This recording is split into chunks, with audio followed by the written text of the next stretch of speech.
Verifying your Lyft account is an important step to ensure your identity and maintain security while using the service. Follow these steps to complete the verification process. Step 1. Download the Lyft app. If you haven't already, download the Lyft app from the App Store or Google Play Store.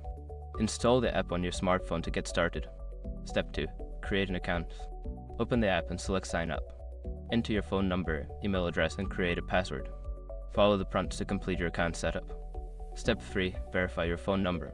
Lyft will send you a verification code via SMS to the phone number you provided. Enter this code in the app to confirm your phone number and proceed with the verification process. Step 4. Provide additional information. Depending on your location, you may be prompted to provide additional information such as your driver's license number or vehicle details if you plan to drive. Fill in the required fields accurately. Step 5. Wait for confirmation. After submitting your information, wait for Lyft to review and confirm your account. You will receive a notification once your account is verified, allowing you to start using Lyft services. Once you have completed these steps, your account will be verified, and you can enjoy the full range of Lyft services.